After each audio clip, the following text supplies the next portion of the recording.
May napakagandang payo po ang isang inchik. Ang pangalan po niya si Sun Tzu. Isang general na sumulat ng librong The Art of War. At sabi niya, kung kilala mo ang kaaway mo at kilala mo ang sarili mo, hindi ka malalagay sa peligro. Hindi ka matatalo. Kung kilala mo ang kaaway mo at hindi mo naman kilala ang sarili mo, mananalo ka sa isang laban pero matatalo ka naman sa susunod. At kung hindi mo kilala ang kaaway mo at hindi mo rin kakilala ang sarili mo, palagi kang nasa peligro, palagi kang matatalo. Napakaganda po, no? Napakatalinong payo na sinasabi sa atin na kailangan nating maging matalino para hindi tayo malagay sa peligro. Kilalanin natin ang iba, kilalanin natin ang ating sarili. Bawal ang tatanga-tanga. Amen? Kasi, kung wala kang alam, hindi ka magtatagumpay. Kung wala kang alam, siguradong ikaw ay masasaktan. Ikaw ay mabibigo. Narinig naman po natin sa kwento, sa unang pagbasa, napakatalino ni San Pablo at Barnabas. Alam nila na yung mga ibang Hudyo at Hentil, inaabangan sila at nakahanda na batuhin at patayin sila. Kaya sila ay umiwas. Alam nila kung sino sila, alam nila kung ano ang kanilang misyon. At ito ang kanilang ginawa at pinagpatuloy. Nangangaral sa mga tao, nagpapagaling ng mga may sakit, kaya naman lumaganap ang pananampalataya sa ating Panginoong Hesukristo. They were wise. Matalino sila. Kilala nila yung mga ayaw sa kanila. Kilala nila kung sino sila. Alam nila ang misyon na binigay sa kanila ng Panginoon. At kahit po ang ating Panginoon, napakatalino, Jesus was so wise. Alam din niya yung mga ayaw sa Kanya. Sinusubukan niya na i-converte sila, baguhin sila. Pero alam niya, kung makikipagtalo lang siya, makikipag-away lang siya, kailangan niyang umalis, pumunta sa mga iba na makakaintindi sa Kanya na mas nangangailangan sa Kanya. Napakahalagang aral po sa ating lahat na hindi tayo dapat palaging nakikipagtalo. Kung ikaw ay palaging nakikipagtalo, ano ka nun? Talo ka. Tandaan niyo po yan. Sino ang tunay na matalino? Siya yung marunong umiwas sa gulo. Siya yung marunong hindi makipagtalo. Pwede mong paglaban ang katotohanan. Pwede kang manindigan sa tama na hindi nakikipag-away at nakikipagtalo. Dahil pag ikaw ay nakikipag-away at nakikipagtalo, ano ang lumalabas sa iyo? Galit, anger, At hindi po ba ang galit, anger, ay parte ng nakakamatay na kasalanan? Anger is one of the deadly sins. Yan po yung napapansin ko ngayon. Napakarami, nakikipagtalo pa rin tapos na ang eleksyon. At itong galit, itong away, ay kumakalat at nakaka-affect sa ating lahat. Nalulungkot po ako, may nakita po akong isang ina na itong nanay, siya pang nag-i-encourage sa anak niyang makipagtalo sa internet.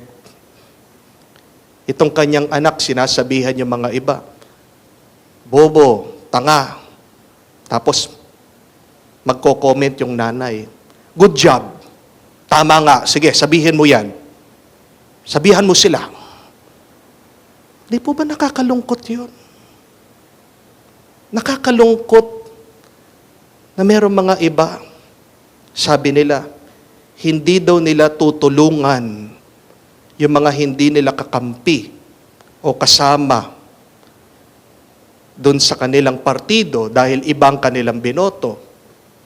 Sinasabi nila, bakit hindi kayo humingi ng tulong doon sa mga binoto nyo? Kung sinasabi nyo, siya, magaling, matalino, mayaman, o doon kayo humingi ng tulong. Di po ba nakakalungkot yun? At ang pinaka nakakalungkot, nakita ko, ay yung gumagawa ng grupo, gumagawa ng job fair para lang sa kanilang mga kakampi. Bawal dito yung hindi natin kakampi. Nakakalungkot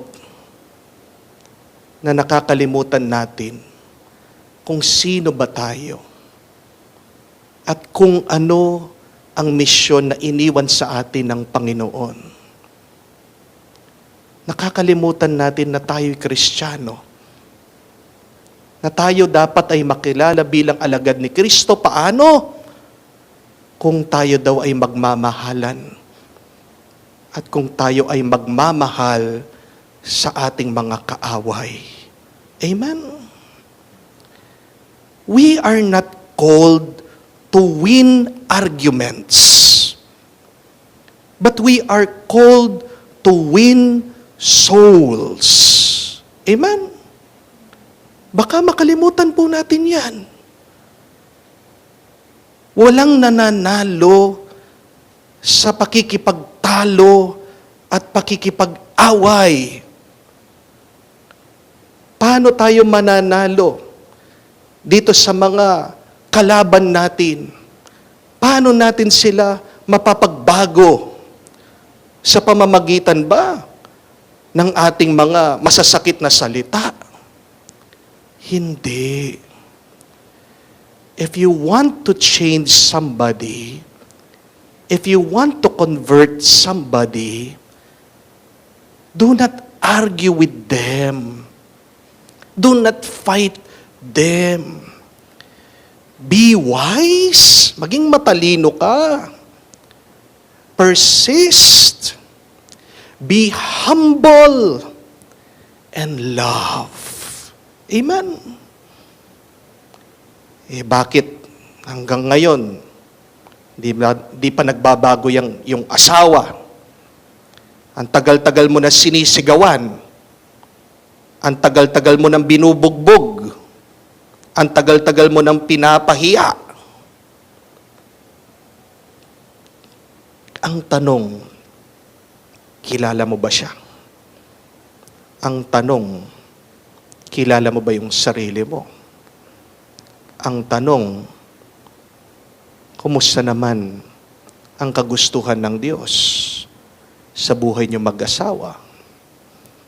Bakit nag-aaway-away kayo sa pamilya? Kahit na kapatid mo yung mga yan, kahit na kamag-anak mo yung mga yan, ang tanong, kilala mo ba sila? Alam mo ba yung pangangailangan nila? O baka ang mahalaga lang sa iyo yung sarili mo. At nakalimutan mo na rin ang kagustuhan ng Diyos na mahalin, respetuhin, unang-una sa ating mga pamilya. Amen? We are reminded to be a lot wiser. Pinapaalala sa atin, maging matalino ka naman. At ang matalino, umiiwas sa gulo.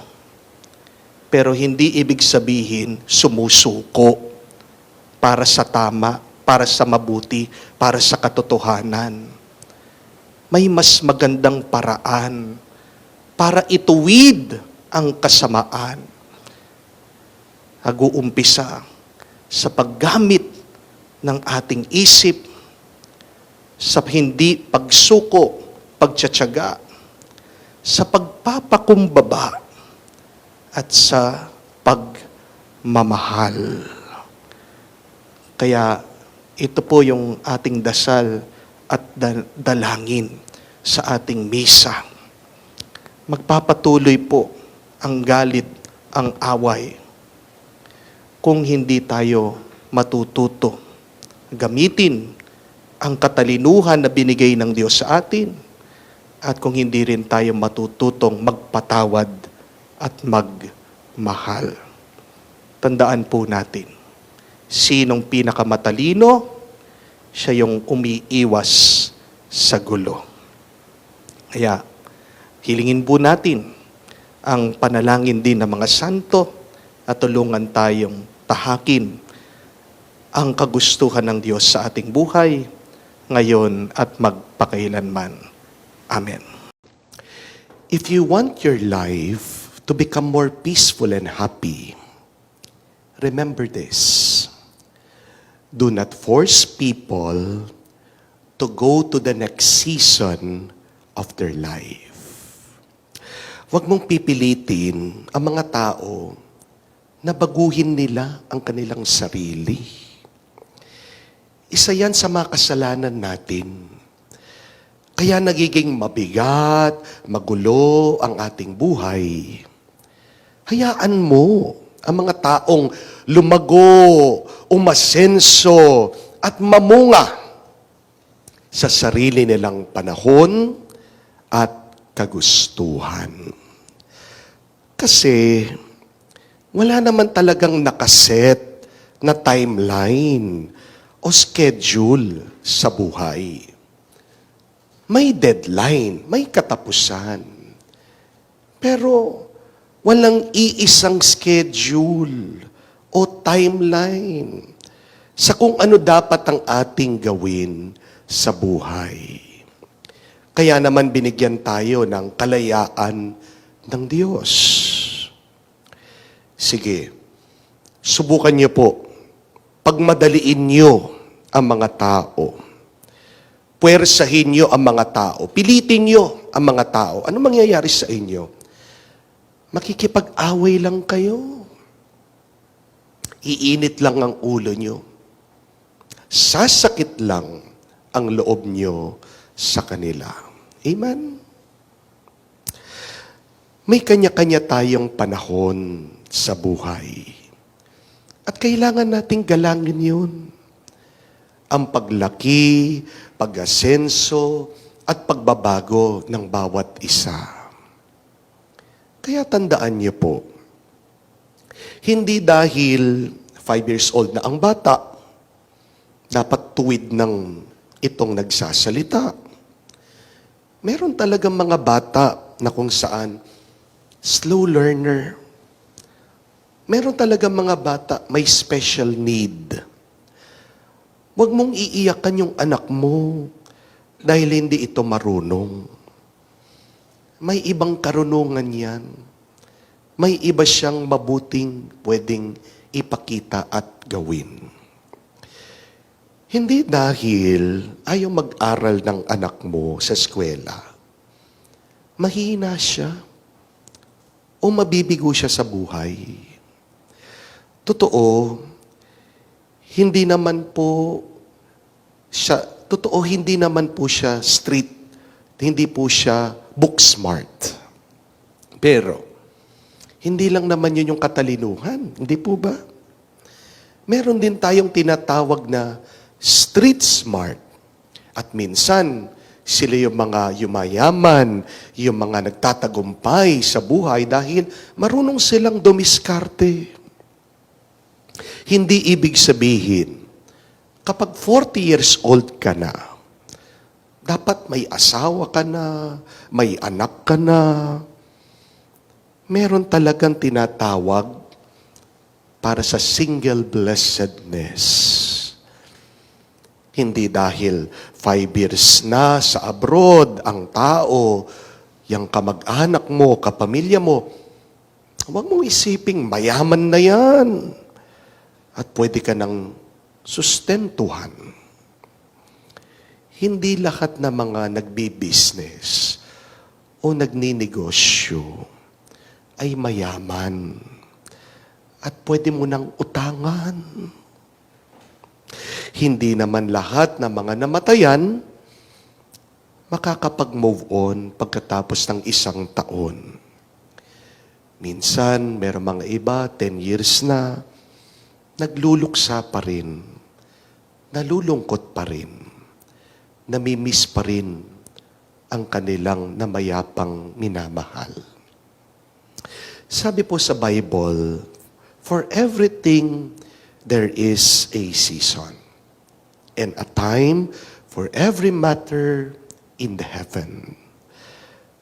Kahit sa ating mga tao, iba-iba ang panahon ng buhay natin. Minsan, nasa taghirap ka, minsan, nasa tag-ani na. Merong mga iba nasa panahon, merong mga iba nasa panahon ng kanilang kalakasan, merong mga iba nasa panahon ng kanilang panghihina at sakit. Merong mga iba nakikipagdigma sa buhay, habang mga iba sila'y nagdiriwang na. Merong mga iba nasa panahon ng kanilang mga luha. Pero meron ng mga iba nasa panahon ng kanilang tuwa. Huwag mong ikukumpara yung panahon mo sa panahon ng ibang tao. At huwag na huwag mong ipipilit ang panahon mo sa panahon ng ibang tao. Bigyan mo ng kalayaan ang taong yan. Kung paano ang Diyos binigyan tayo ng kalayaan. Matuto tayong gumalang sa pinagdadaanan ng ibang tao. Hindi po ba, yan din yung ating narinig sa ating nabasang mabuting balita. May 2 tao na may problema lumapit sa ating Panginoong Hesukristo. Sila'y nagpapatulong. Ang isang tao ang isa ay isang tatay, ang isa ay tatay na kung saan kamatay-matay pa lamang ng kanyang anak. Habang ang isa ay isang babae na may sakit, dinurugo. Kahit na alam ni Jesus na makakatulong siya dito sa 2 taong ito, pansinin niyo po, hindi niya pinilit ang kanyang sarili sa kanila para lang tulungan sila sa kanilang problema. Hinihintay ni Jesus na sila ang lumapit sa Kanya at magpatulong. Ayaw ng Diyos na manghimasok sa kanilang buhay. Kahit na madaming doktor na tumingin dito sa babae, hindi siya mapagaling, hindi pinilit ni Jesus ang kanyang sarili para gumaling ang babae. Hinintay ni Jesus na lumapit itong babae sa kanya sa pamamagitan ng kanyang pananampalataya. At dahil sa kanyang pananalig kay Jesus, dito siya gumaling. Alam ni Jesus na namamatay yung anak nitong tatay. Pero tingnan nyo, nanatili siya doon sa bahay niya, nakaupo. Hinintay niya na lumapit itong ama para hingin na buhayin yung kanyang anak. Mga kapatid, alam din ng Diyos ang pinagdadaanan natin. Alam niya ang ating mga kailangan. Alam din niya ang ating mga kalungkutan. Pero, hindi makikialam ang Diyos kung hindi natin siya hahayaan na pumasok sa ating buhay. Kaya, sana matutunan din natin ito. Hindi ugaling banal ang pinepwersa mong magbago ang isang tao. Kahit na mabuti at banal ang mithiin mo. Jesus never forced anyone to go to Him. Jesus never forced healing to anyone. Jesus never forced life to people. But Jesus waited for these people to come to Him. And Jesus will wait for us to come to Him. God will always draw us to Himself. God offers His life, love, and blessing to all people. And anybody who is willing will receive God's grace from God. Remember, when you force people to change, even if you think this is for the best, you might be doing more harm than good. Pag pinipilit mong baguhin ang isang tao, kahit na sa tingin mo ito ay mabuti, makakabuti sa tao, baka mas marami ka pang mapaparanas na masama kaysa sa mabuti. Hindi ko po alam kung alam niyo yung kwento tungkol sa isang bata. Nakakita daw siya ng kukun ng paru-paro. Papalabas na po yung butterfly. Pero naawa daw yung bata. Kumuha siya ng gunting, ginupit yung kukun para hindi po mahirapan yung paru-paro sa paglabas doon sa kanyang kukun. Kaya, nung naging madali, napakaluwang nung lagusan ng kukun, lumabas daw itong butterfly, pero sa ilang saglit, natumba ito at namatay. Nagtataka po ang bata, umiiyak, pumunta sa kanyang nanay, at sinabi niya yung nangyari.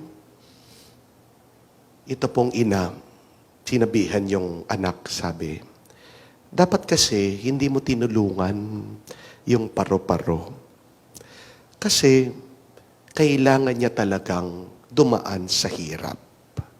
Yung kanyang paghihirap ay yung kanyang pagpapalakas ng kanyang katawan. Dahil hindi siya nahirapan, naging mahina ang kanyang katawan. At ito ang dahilan ng kanyang kamatayan. My dear friends, you may think that you know what is the best for others. But remember this, we have all our time. We have all of our own time and season. Hindi lang naman ikaw ang marunong tumulong. Ang Diyos din tumutulong. God is more powerful than you. And God knows what He is doing. If others are not ready to change in their season, allow them. And love them where they are.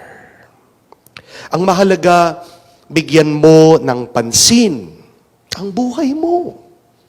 Kaysa sa palagi mong pinapansin at kinukutya ang ibang tao. Kung ayaw nilang magbago, ikaw, magbago ka. Kung ayaw nilang pagbutihan ng kanilang sarili, ikaw maging mabuti ka. Kung ayaw maging banal ng iba, ikaw magpakabanal ka. So, kung ayaw iwan ng asawa mo yung kabit niya, pagbutihin mo ang pagiging nanay at ina ng mga anak niyo. Kung depressed ka, kung depressed ang iyong minamahal, ayaw niyang lumabas sa kwarto, ikaw, sige, lumabas ka. Magbakasyon ka. Magliwaliw ka. Mag-exercise ka. Magpakasaya ka. Puntahan mo yung mga kaibigan. Kung depressed yung minamahal mo, pati ikaw depressed. Lahat kayo depressed sa bahay na yon. Eh, anong mangyayari? Wala. Di po ba? Para-parehas na lang kayong malungkot. At siguradong walang bibisita sa bahay nyo. Kung ayaw magpakatino ng anak mo, ikaw, magsimba ka. Pagdasal mo yung anak mo, huwag kang titigil na manalangin sa Diyos. Kung may kakilala kang nalululong sa bisyo, gawin mong motivation yung taong yan. Mag-ipon ka, magpakatalino ka sa paggamit ng pera, dumiskarte ka ng mas maigi. Gawin mong lesson ang taong yan. Ano dapat ang iyong iwasan? Remember, you can never force people to change. But you can educate them, you can inspire them, you can support them, but never force them to change. If you want people to change and to go to the next season of their life, all that we can do is hope and pray. Amen? God, with His infinite power, can change them if they will allow Him. And all that God needs is a simple surrender. Yun ang isang susi sa pagbabago ng buhay. Ang pag-aalay ng sarili, pagsuko sa Diyos. Kung ayaw pang magbago ng minamahal mo, mahalin mo pa rin siya. Ipagdasal mo na darating ang araw, mapili din na baguhin nila ang buhay nila. At pag dumating na magsama kayo, na sila ay naging mas mabuti na, naging mas mabunga sa kanilang buhay, magpasalamat kayo, magdiwang sa Diyos. So, ito yung isang intention natin sa misa. Habang iniisip natin, itong mga taong gusto natin magbago, pagdasal din natin ang ating sarili. Hindi mo mababago ang iba, pero ang mas mababago mo ngayon ay ang iyong sarili.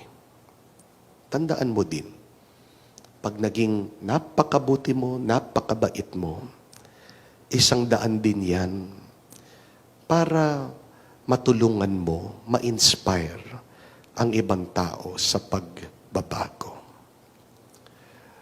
Naway maramdaman natin ang presensya ng Diyos, si Jesus, na nagiging daan at inspirasyon din ng pagbabago ng napakaraming tao at tayong lahat bilang katawan ng Diyos ay maipakita natin ang magandang bunga ng ating pagbabagong buhay sa Kanya. Amen. Feel at home tayo dito. Enjoy life at Bright FM 91.9. Friends tayo.